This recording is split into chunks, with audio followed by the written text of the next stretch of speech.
पर आर पार हंगामा शोर बेशुमार, इस खबर पर आएंगे, लेकिन उससे पहले आपके लिए जाना बहुत जरूरी है ट्रेंड्स में आज वो कौन कौन सी खबर है जिस पर हम आपको जानकारी देंगे।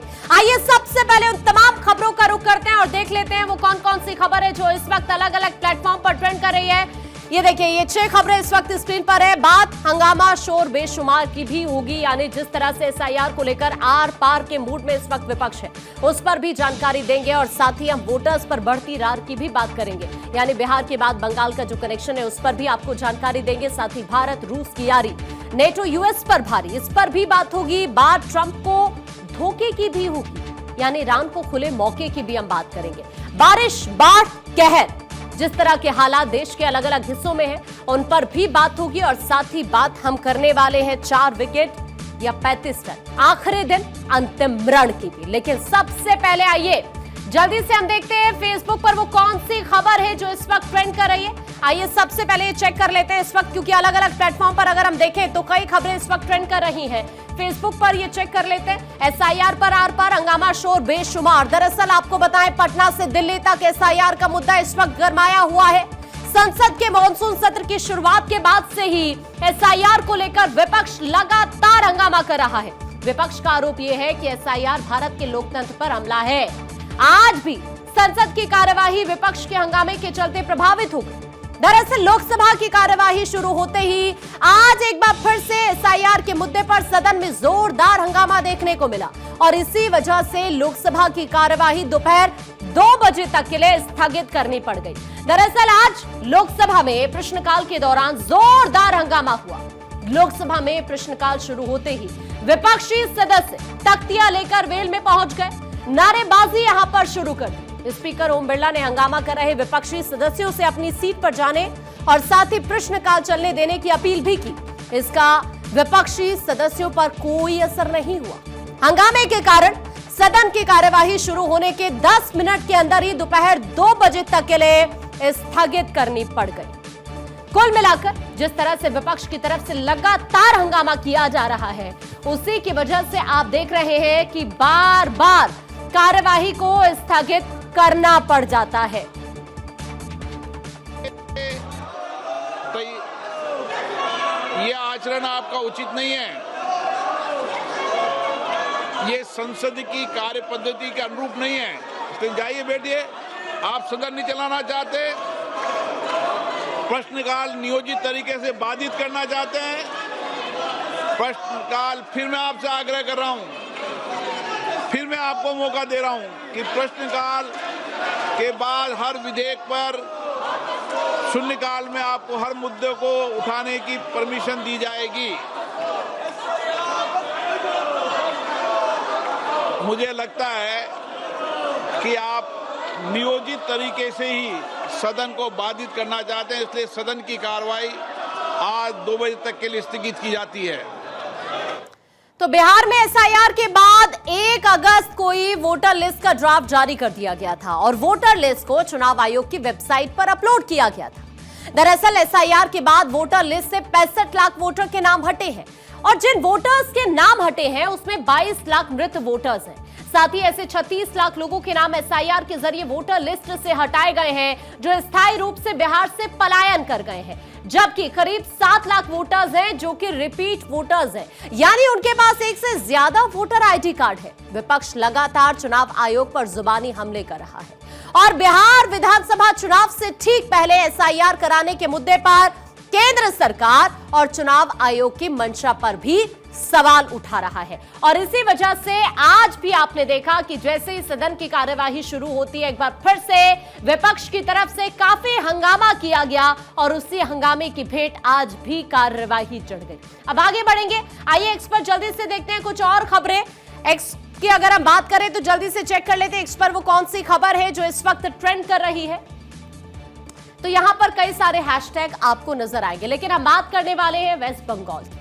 दरअसल खबर यह है कि बिहार के बाद अब बंगाल में मतदाता सूची के विशेष सघन पुनरीक्षण यानी एसआईआर की प्रक्रिया शुरू होने की संभावना जाहिर की जा रही है और इसी की वजह से पश्चिम बंगाल में सियासत गर्मा गई है।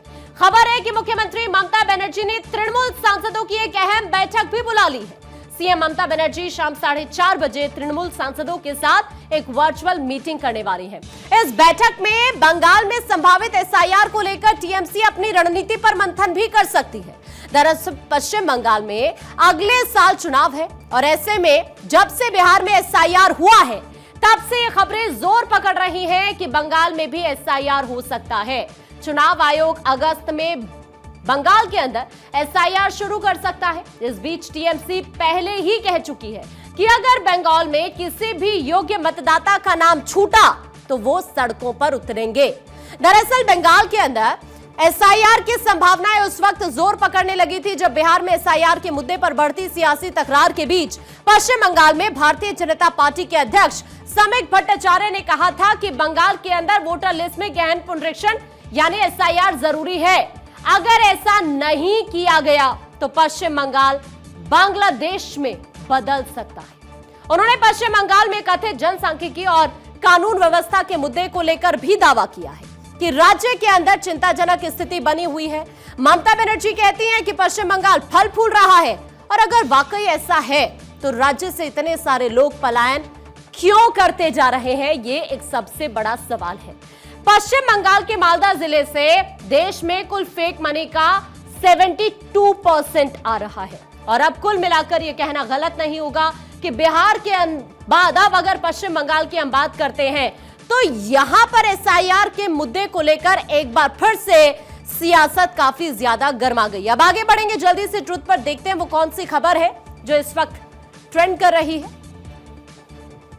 भारत रूस की यारी, नेटो यूएस पर भारी। डोनाल्ड ट्रंप के सलाहकार स्टीफन मिलर ने भारत पर रूस से तेल खरीदने के जरिए यूक्रेन युद्ध को फंड करने का आरोप लगाया है। उन्होंने ये कहा कि भारत का ये रवैया स्वीकार्य नहीं है। अमेरिका ने भारत पर 25% टैरिफ लगाया है और रूस से तेल खरीदने वाले देशों को 100% टैरिफ की चेतावनी भी दी है। भारत ने तेल खरीद जारी रखने का संकेत दिया। अब बहुत जरूरी समझना यह है स्टीफन मिलर का बयान और अमेरिका की टैरिफ नीति ट्रंप प्रशासन की अमेरिका फर्स्ट नीति का हिस्सा प्रतीत होती है, जिसका लक्ष्य रूस पर आर्थिक दबाव बनाकर यूक्रेन युद्ध को समाप्त करना ही है। भारत पर यह आरोप लगाया गया है कि वो रूस से सस्ता तेल खरीदकर रूस की अर्थव्यवस्था को मजबूती दे रहा है, जिससे रूस को युद्ध में वित्त सहायता मिल रही है। मिलर का यह दावा है कि भारत और चीन रूसी तेल के सबसे बड़े खरीदार हैं और यह आश्चर्यजनक है। अमेरिका की रणनीति को दर्शाता है जो रूस के खिलाफ पश्चिमी प्रतिबंधों का पालन करने के लिए अन्य देशों पर दबाव डालना चाहता है। हालांकि यह आरोप भू राजनीतिक दबाव का हिस्सा भी हो सकता है, क्योंकि भारत और अमेरिका के बीच हिंद प्रशांत क्षेत्र में रणनीतिक साझेदारी है। ट्रंप प्रशासन भारत को रूस से दूरी बनाने के लिए मजबूर करने की कोशिश कर रहा है ताकि वो अपनी ऊर्जा और रक्षा जरूरतों के लिए अमेरिका पर ज्यादा निर्भर हो। अब समझने की जरूरत है भारत की स्थिति और तेल आयात की इंपॉर्टेंस क्या है। देखिए, भारत विश्व का तीसरा सबसे बड़ा तेल आयातक देश है जो अपनी 85% तेल जरूरतों को आयात से पूरा करता है। रूस यूक्रेन युद्ध शुरू होने के बाद से भारत ने रूस से तेल आयात को बढ़ाया है, जो 2021 में 3% से बढ़कर 2025 में 35 से 40% तक पहुंच चुका है। और ये वृद्धि रूसी तेल की रियायती दरों और साथ ही वैश्विक बाजार में तेल की अस्थिरता के कारण हुई है। रूस भारत का शीर्ष तेल आपूर्तिकर्ता बन गया है, जो भारत की ऊर्जा सुरक्षा और आर्थिक स्थिरता के लिए बहुत इंपॉर्टेंट है। भारत ने क्लियर किया है कि वो रूसी तेल खरीदना जारी रखेगा, क्योंकि ये उसके राष्ट्र हितों और ऊर्जा सुरक्षा के लिए बहुत ज्यादा जरूरी है।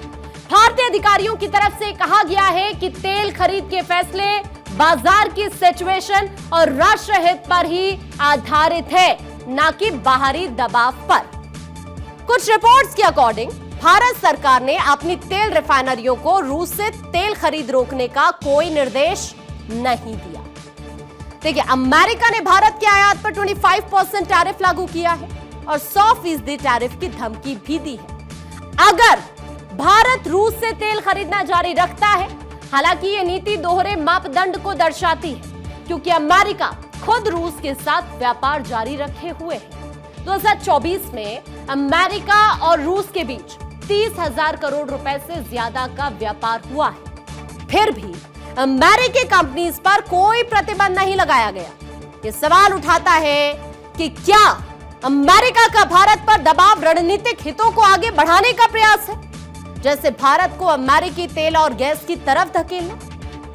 वास्तव में भारत ने 2025 में अमेरिका से तेल और गैस आयात में 51% की वृद्धि की है, जो दर्शाता है कि भारत अपनी ऊर्जा आपूर्ति में विविधता लाने की कोशिश कर रहा है। फिर भी रूसी तेल की रियायती दरें और दीर्घकालिक अनुबंध भारत के लिए आर्थिक रूप से आकर्षक है, जिसे रातों रात बंद करना बहुत मुश्किल है। भारत और अमेरिका रिलेशन पर अब क्या प्रभाव पड़ सकता है, यह भी आपके लिए समझना बहुत ज्यादा ही जरूरी है। ट्रंप और प्रधानमंत्री नरेंद्र मोदी के बीच व्यक्तिगत संबंधों को मजबूत बताया गया है, लेकिन टैरिफ और आरोपों से दोनों देशों के बीच तनाव जरूर बढ़ सकता है। भारत ने अमेरिका के दबाव के बावजूद अपनी स्वतंत्र विदेश नीति और ऊर्जा हित को प्राथमिकता दी है। विदेश मंत्रालय के प्रवक्ता रणधीर जायसवाल ने कहा कि भारत अमेरिका संबंध साझा हितों और साथ ही लोकतांत्रिक मूल्यों पर आधारित है और भारत इस साझेदारी को मजबूत करने के लिए प्रतिबद्ध है। अब इसका कूटनीतिक प्रभाव किस तरह का हो सकता है, आइए एक बार यह भी समझ लेते हैं। क्योंकि भारत की रूस के साथ लंबे समय से चली आ रही साझेदारी है और वो यूक्रेन युद्ध में भी तटस्थ रुख अपनाए हुए है। प्रधानमंत्री नरेंद्र मोदी ने शांति और कूटनीति की वकालत की, जैसा कि 2022 के एससीओ शिखर सम्मेलन में पुतिन के साथ उनकी बातचीत में देखा भी गया। अमेरिका का दबाव भारत को रूस के साथ संबंधों पर पुनर्विचार करने के लिए मजबूर जरूर कर सकता है, लेकिन भारत की स्वतंत्र नीति इसे असंभाव्य बनाती है। स्टीफन मिलर का आरोप और अमेरिका की टैरिफ नीति भारत अमेरिका संबंधों में तनाव का एक नया मोड़ लेकर आती है। भारत की रूस से तेल खरीद उसकी ऊर्जा सुरक्षा और आर्थिक स्थिरता के लिए बहुत इंपॉर्टेंट है और वो इसे बाहरी दबाव के बावजूद जारी रखने का इरादा रखता है। हालांकि अमेरिका की दोहरी नीति और भारत पर लगाए गए टैरिफ द्विपक्षीय संबंधों को प्रभावित कर सकते हैं। भारत को अपनी ऊर्जा आपूर्ति में विविधता लाने, कूटनीतिक संतुलन बनाए रखने और आर्थिक प्रभावों को कम करने के लिए रणनीतिक कदम उठाने ही होंगे। यह स्थिति भारत की स्वतंत्र विदेश नीति और राष्ट्रीय हितों की रक्षा को अगर हम देखें चुनौती को रेखांकित जरूर करती है। अब आइए आगे बढ़ेंगे, जल्दी से कुछ और खबरें देखेंगे और अब देखते हैं व्हाट्सएप पर वो कौन सी खबर है जो इस वक्त ट्रेंड कर रही है। ट्रंप को धोखा, ईरान को खुला मौका। व्हाट्सएप पर इन दिनों ट्रंप के साथ हुए एक बड़े धोखे की खबर ट्रेंड कर रही है। दरअसल हाल ही में अमेरिकी राष्ट्रपति ट्रंप ने पाकिस्तान को लेकर अपनी ट्रेड डील का ऐलान किया था, साथ ही रूस, चीन या ईरान के साथ व्यापार करने वाले देशों पर प्रतिबंध की बात भी कही थी। लेकिन इस बीच पाकिस्तान से जो खबर सामने आई है वो बता रही है कि ट्रंप के साथ धोखा हो गया है। दरअसल ईरान के राष्ट्रपति पेजेश्कियान इस समय 2 दिनों के पाकिस्तान दौरे पर है। रविवार को ईरान के राष्ट्रपति मसूद पेजेश्कियान और प्रधानमंत्री शहबाज शरीफ ने इस्लामाबाद में एक मीटिंग भी की। दोनों देशों के अधिकारियों के साथ हुई इस बैठक में 12 एमओयू पर साइन हुए हैं, जिनमें दोनों देशों ने अपने व्यापार को $8 बिलियन तक बढ़ाने पर सहमति बनाई है। पाकिस्तान और ईरान के बीच बढ़ती दोस्ती उस वक्त ट्रंप के लिए मुसीबत बनती दिख रही है जब हाल ही में इजराइल ईरान युद्ध समाप्त हुआ है और अमेरिका लगातार ईरान की परमाणु नीति के खिलाफ खुलकर एक बड़ी प्रतिक्रिया भी दे रहा है। इन सब के बावजूद पाकिस्तान खुलकर ईरान के साथ खड़ा हुआ नजर आ रहा है।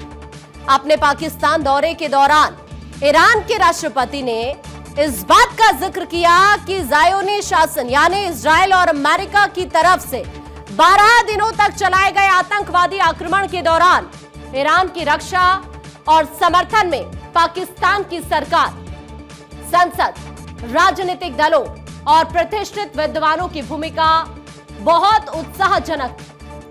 राष्ट्रपति ने ईरान पर इजरायली हमले के खिलाफ पाकिस्तान के समर्थन के लिए हार्दिक आभार जताया और इस बात पर जोर दिया कि ईरान और पाकिस्तान के बीच मित्रता ऐतिहासिक है और दोनों देशों के बीच मजबूत धार्मिक, सांस्कृतिक और आध्यात्मिक रिश्ते भी हैं। ईरान और पाकिस्तान की ये दोस्ती ट्रंप की पाकिस्तान के साथ बढ़ती नजदीकियों के भविष्य पर भी सवाल उठा रही है, क्योंकि अभी कुछ रोज पहले ही ट्रंप ने पाकिस्तान को लेकर स्टेटमेंट दिया था और कहा था कि अमेरिका के राष्ट्रपति डोनाल्ड ट्रंप का यह कहना है कि पाकिस्तान में तेल के विशाल भंडार को विकसित करने के लिए अमेरिका और पाकिस्तान के बीच समझौता हो गया है। ट्रंप ने कहा था कि फिलहाल हम तेल कंपनी चुनने की प्रक्रिया में हैं, जो इस साझेदारी का नेतृत्व करेगी। कौन जानता है, शायद वो किसी दिन भारत को तेल बेच रहे होंगे। आइए अब खबरों में आगे बढ़ेंगे, कुछ और खबरों की भी बात करेंगे और अब इंस्टाग्राम पर वो कौन सी खबर है जो इस वक्त ट्रेंड कर रही है, आइए भी चेक कर लेते हैं। बारिश बाढ़ के है, जल प्रहार शहर शहर। इंस्टा पर बाढ़ बारिश से जुड़ी कई वीडियोस इस वक्त ट्रेंड कर रही हैं। पहाड़ से मैदान तक बाढ़ बारिश से हाहाकार मचा हुआ है। यूपी की सबसे पहले बात कर लेते हैं तो यूपी में बाढ़ से हालात अब बिगड़ने लगे हैं। प्रयागराज, काशी समेत 14 जिलों में बाढ़ आई हुई है। ये कुछ तस्वीर स्क्रीन पर हम आपको दिखा रहे हैं, आप जरा देखिए हालात यहाँ पर किस तरह के बने हुए हैं। लोगों को यहां से कैसे निकलना पड़ रहा है, ये इन तस्वीरों के जरिए आप देखिए। हालांकि सीएम योगी ने बाढ़ से राहत बचाव के लिए मंत्रियों की एक स्पेशल टीम 11 भी बनाई है। सीएम योगी ने निर्देश दिए हैं कि मंत्री तत्काल अपने प्रभावित जिलों में ग्राउंड जीरो पर उतरे। वाराणसी, प्रयागराज में गंगा का पानी 1 लाख से ज्यादा लोगों को अभी तक प्रभावित कर चुका है। शमशान घाट डूब चुके हैं, सड़कों पर नावें चल रही हैं। वाराणसी में हजारों लोगों ने घर छोड़ दिया है। हालात यहां पर कुछ इस तरह के बने हुए हैं। यहां गंगा का जलस्तर खतरे के निशान को पार कर चुका है। प्रयागराज की बात करें, यहां पर भी बाढ़ प्रभावित इलाके की एक वीडियो वायरल हुई, जिसमें एक पति पत्नी अपने छोटे से बच्चे को बाढ़ से बचाते हुए नजर आए। जो वीडियो अभी हम आपको वॉल पर ये देखिए, ये वही वीडियो है जिसमें आपको नजर आएगा कि किस तरह से ये पति और पत्नी अपने बच्चे को बचाते हुए नजर आ रहे हैं। बाढ़ का पानी दोनों के गले तक आ चुका है और हाथ से अपने बच्चे को ऊपर उठाते हुए निकल रहे हैं। यूपी की राजधानी लखनऊ की अगर हम बात करें, यहां पर भी जल भराव की स्थिति बनी हुई है। लखनऊ में बीते दिन करीब 18.1 मिलीमीटर बारिश हुई है, जो सामान्य बारिश यानी 8.6 मिलीमीटर से 111% ज्यादा है। हिमाचल की भी बात करते हैं, यूपी से इधर तो हिमाचल में लगातार बारिश हो रही है, जिसकी वजह से जनजीवन बुरी तरह से प्रभावित हुआ है। मौसम विभाग ने अगले 2 दिन कई जिलों में भारी बारिश की चेतावनी जारी कर दी है। भारी बारिश, लैंडस्लाइड जैसी घटनाओं के कारण हिमाचल में अभी तक 1714 करोड़ रुपए का नुकसान हो चुका है। इसमें लोक निर्माण विभाग को सबसे ज्यादा 888 करोड़ रुपए और जल शक्ति विभाग को 580 करोड़ रुपए का नुकसान हुआ है। राज्य की करीब 200 ऐसी सड़कें हैं जिन पर यातायात प्रभावित हुआ है। उत्तराखंड की बात करें तो यहां पर भी देखिए, उत्तराखंड के कई ऐसे जिले हैं जहां पर भारी बारिश की चेतावनी जारी की गई है। देहरादून, उत्तरकाशी, रुद्रप्रयाग, पिथौरागढ़ और बागेश्वर में येलो अलर्ट जारी कर दिया गया है। बाकी के जिलों की बात करें, यहां पर भी आकाशीय बिजली चमकने और गरज के साथ तीव्र बौछारें पड़ने की आशंका है। उत्तराखंड में बारिश जिस तरह से लगातार हो रही है, इसके बाद पहाड़ों का मलबा गिरने के बाद प्रदेश की लगभग 64 ऐसी सड़कें हैं जो इस वक्त बंद हैं। इनमें से 52 सड़कें ग्रामीण इलाकों में हैं। इन सड़कों के बंद होने से यात्रियों को परेशानियों का सामना करना पड़ रहा है। राज्य आपातकालीन परिचालन केंद्र के मुताबिक उत्तरकाशी जिले में सबसे ज्यादा यानी इस वक्त 13 सड़कें बंद है। हालात यहां पर इस तरह के बने हुए हैं। तो कुल मिलाकर चाहे यूपी की बात करें, चाहे उत्तराखंड की बात करें, तमाम इलाके इसी वजह से इस वक्त काफी ज्यादा प्रभावित है। आइए आगे बढ़ेंगे, एक्स पर कुछ और खबरें देखते हैं। यहां पर कई सारे हैशटैग आपको नजर आएंगे। बात करेंगे जो रूट के बारे में। भारत और इंग्लैंड के बीच 5 मैचेस की टेस्ट सीरीज का आखिरी टेस्ट मैच लंदन के द ओवल में खेला जा रहा है। ये टेस्ट मैच बेहद रोमांचक मोड़ पर आ पहुंचा है और सबसे बड़ी बात कि आज ओवल टेस्ट का आखिरी दिन है। ऐसे में आज जहां इंग्लैंड जीत से महज 35 रन दूर है, तो वहीं टीम इंडिया के पास भी इस मैच को जीतने का पूरा मौका है। टीम इंडिया को इस मैच को जीतने के लिए सिर्फ और सिर्फ 4 विकेट हासिल करने हैं। अगर टीम इंडिया 4 विकेट हासिल कर लेती है तो इंग्लैंड के खिलाफ 5 मैचेस की सीरीज 2-2 से बराबर होकर ड्रॉ हो जाएगी।